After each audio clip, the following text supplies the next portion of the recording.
Have you ever heard of a bus driving without a wheel, and yet no one was hurt? This story in one church community was later called, "God Does Not Want the Death of a Sinner." It began back in the days of the former Soviet Union, but its continuation took place in the Promised Land. One day, the church decided to take a trip through the desert to Eilat. They rented a bus, but there were more seats than people, so one of the ministers suggested inviting friends, relatives, and acquaintances. The bus filled up. Everyone took their seats. As usual, before the journey, they bowed their heads in prayer. And suddenly, during the prayer, the minister said words he did not expect from himself.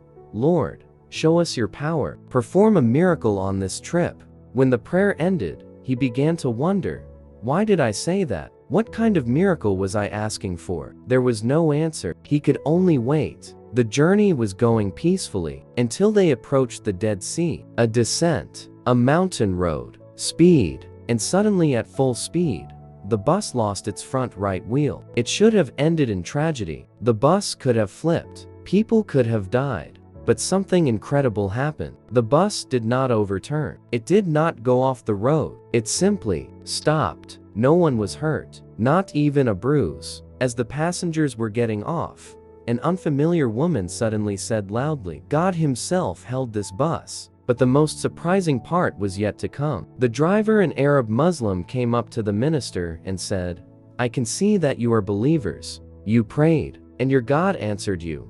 The minister was surprised and asked why he thought so. And the driver explained, "A few minutes before the wheel came off, I suddenly heard a voice. 'Why are you driving so fast? Slow down.' At first, I ignored it. The road was empty, and no one on the bus spoke Arabic. But then I heard it again. I became afraid and started to slow down. When the speed dropped to 80 kilometers per hour, the wheel came off." He looked at him and said, "Your God saved you, and me along with you." And at that moment, the minister understood. That was it. That was the answer to his prayer. God did not just preserve the bus. He spoke to someone who did not even know him. He slowed the speed. He held the vehicle and saved lives. Because God does not want the death of a sinner. He warns, he speaks, he saves. But the question remains, will we hear his voice in time?